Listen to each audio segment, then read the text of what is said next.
Lawyers for Wallace's estate provided the studio documents to MTV News in New York. The computer generated invoices indicated Wallace booked time in his studio at Daddy's house on the night Shakur was attacked. Daddy's house is owned by Sean P. Diddy Combs of Bad Boy Entertainment in New York, where Wallace's record label was held. So you got to understand this, like, Puff owned the records to Daddy's house. So, of course, to look at what he says in his, he's going to be able to his write a statement, receipt. he says that I wrote a story 6 years ago about Tupac's shooting in Las Vegas. He claims that the reason I got that story wrong was that Biggie had gotten in an accident and couldn't have been there. Biggie didn't get in the accident until 2 weeks later. And this is why Jimmy Roachman is in jail right now. Because that nigga's a motherfucking informant liar too. And his card came up. See, you can't play two sides of the fence, nigga. You can't be a thug and the police at the same time. It always ends up bad for you motherfuckers. Yeah. David Mack, everybody, i.e. Perez, and the list goes on. Kevin Hackey, all these niggas ended up in jail. Yep. So the facts he uses to say that I was wrong, he's wrong about that. But you also have to, in the story that we wrote, what Mr. Roseman's lawyer said, which is almost identical to his. And this is why these fools can't be trusted. See, at the end of the day, Puff Daddy and his spokesperson and attorney, and also attorneys from Wallace's camp, said that Chris Wallace was at Daddy's house recording. Then Jimmy Roachman come out and say Big had gotten into a car accident, that Chuck Phillips' story was wrong because he couldn't have been in Vegas at the time because he was injured. But Biggie got injured 2 weeks after Pac was killed. Then you got DeAndre, who looked just like fucking Biggie, okay, allegedly. So is that to throw a smokescreen so that we would think that it wasn't Biggie in the car, it was DeAndre? Yep. Then you got Baby Lane wearing a number 13 jersey, just like Edie was wearing in the Hit 'Em Up video. Like y'all was trying to send a message or something of that nature. Somebody was trying to send a message. Pac, while he was in the MGM Grand, everybody knows that there was a body double in the MGM Grand playing dice. And he walked by and brushed him and waved at him. Then that melee take place that they allegedly say is Pac. But the dude that's getting rushed on the ground, you don't see no number 13 on him. All you see is a white T-shirt. You never, ever see the number 13. The alleged story goes is that the security picked up Orlando, asked him if he was okay, if he wanted to file a report. Orlando said, nah, he didn't want to file no report. Allegedly, he came there with his uncle Keefy D and them, but he didn't have the same tickets as them to sit in the same seat. So he was waiting in the section for them. But Keefy D said some dude came over to them from the 60s and was like, hey, they over there jumping on nephew and them. So you telling me that Keefy D was in the far another section so far away from his nephew that some nigga from 60s was able to get to him that quick and tell him that his nephew was getting jumped on and he wasn't able to get to his nephew in time, and when the police pulled him to the side, asked him if he wanted to make a report, y'all wasn't there yet? So that makes sense. Then let's go one step further, though. Suge Knight, he said, oh, I would be stupid to let a man sit next to me and set him up when they're going to be shooting in the car. Get the fuck out of here, Suge. They pulled right up on your goddamn window. And the bullets was intended for the right target. And you didn't get no bullet in your head that was glass. The only person in this motherfucking story that ain't never really said nothing is Puffy. He's the only one that kept a G code. That's why everybody else got smoked. And the other niggas went to prison. Because you niggas all thought y'all was going to get something out the deal fucking with Reggie Wright JR. The nigga that been jealous since Eazy-E, his big cousin Eric Wright, couldn't be like him. Eazy made a song called Fuck the Police. Think your dad was gonna let you be a part of that? Hell no. But when you saw your opportunity to get in with Death Row and snake that man for his wife, for Sharita, and set that man up and sent him to prison, and you made Suge believe that he was gonna get something big out of it too. But Suge is so fucking gullible and stupid, he ended up setting himself up and going to prison. And that's what really happened, I believe. Yeah. Talking about, I'm not the one that had Tupac killed. I'm the one that protected Tupac. Nigga, how could you protect Tupac, nigga, sitting in the driver's seat and the niggas rolled up on the driver's side? Why is it that Yaki Gaddafi, Yafa Fula, who they always try to say is Tupac's friend, no, that was his brother, okay, said he was sitting right behind Suge and Pac. He was with Frank Alexander in the car. Right. Two light-skinned niggas, right? Mm-hmm. And he said he told Low MB from OFTB, he saw a hand come out. And he said, Low, it was a light-skinned nigga that looked like you. Orlando and DeAndre aren't light-skinned, but neither is Keefe D or the other nigga, Dwayne Davis or whatever his hell name is. The other, not Dwayne Davis, but the other nigga that was driving the car. Yeah.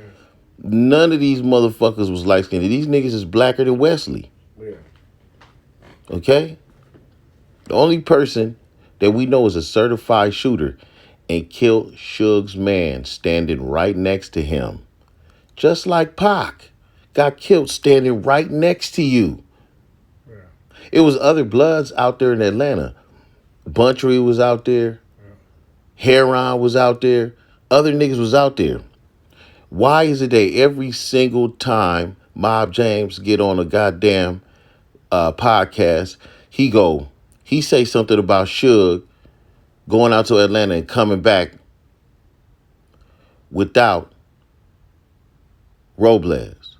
But how come you don't never say nothing about his brother and them coming back without Robles? Why is that? He never, ever mentions Heron and Buntry in that story. Never.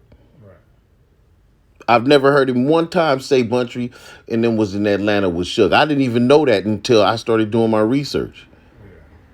I don't know that either. Then, why didn't you tell us that Wolf was hanging out in Atlanta the same night that Robles got killed? Wolf was allegedly hanging out with guess who? Nobody else other than Orlando Anderson.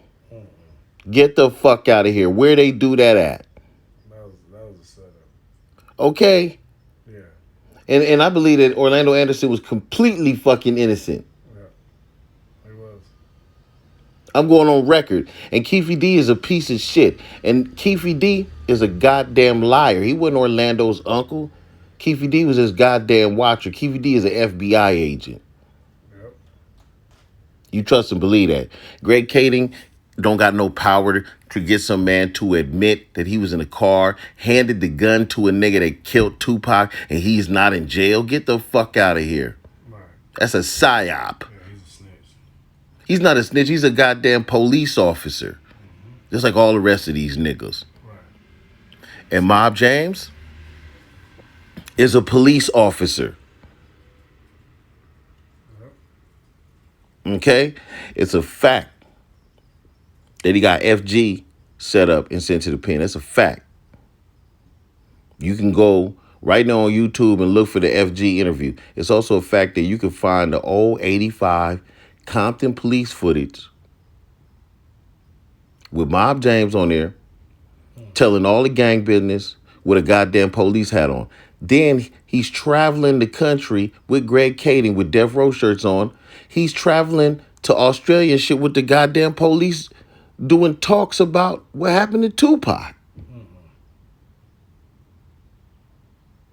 Last time I checked, Mob James said he went to prison in 81. What the police doing working with him then? Unless he's an informant, a snitch, or a police officer. Yep. Last thing I heard, he said He didn't really like Pop too. We heard that shit. Oh man, he made all kind of laughing jokes about the man getting raped and shit. Mob James is a fucking buster. Yeah, fuck Mountain.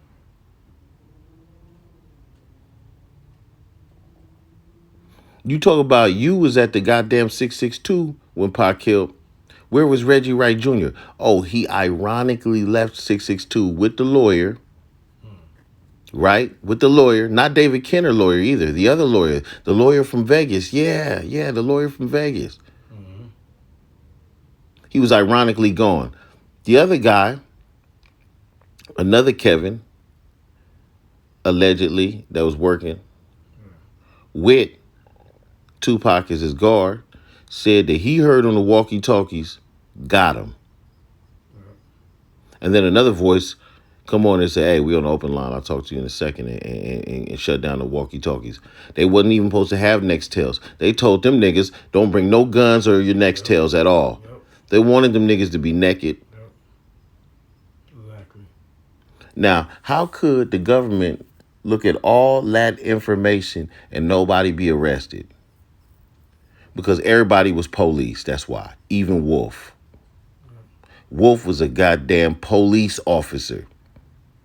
Sean Puffy Combs, the FBI been owning his ass ever since that college shit with Heavy D and the shit where a whole bunch of people got killed. Puffy should have been under a goddamn prison, but the reason why he haven't been touched is because Puffy is the police. You know how I know Puffy is the police?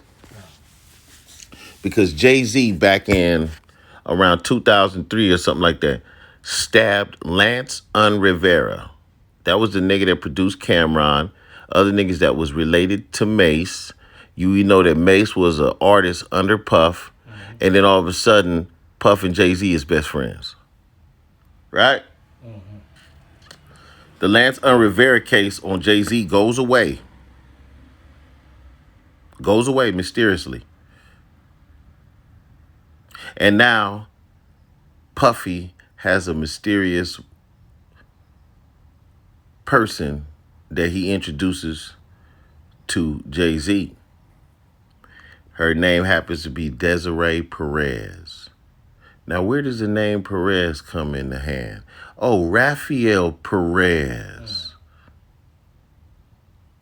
You see who Desiree Perez is? Desiree is a fucking rat who was carrying kilos of cocaine from Puerto Rico to New York, who got caught. And then she snitched on the cartel. And them niggas got ramsacked behind that shit. And the bitch got a deal. Plus, she got a pardon from Donald Trump. But she got a deal with the U.S. government to set a few more niggas up.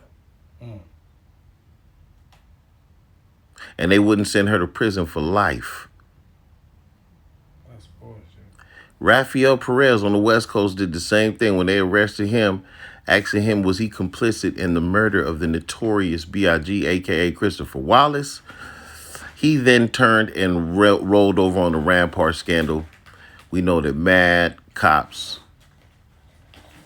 was indicted and extradited straight into court. Niggas lost their careers. Niggas went to jail. He's a fucking rat on his people. He's an FBI informant. He was in the military originally before he became part of the LAPD, which means you know he was FBI or CIA. Had to be. And that all sounds like COINTELPRO, man. At the end of the day, Wolf killed Tupac. Yaki Gaddafi was then hit by that fucking snake in the grass. And we telling the real. Yep. Okay? Napoleon is a fucking snake. And he's an FBI agent too.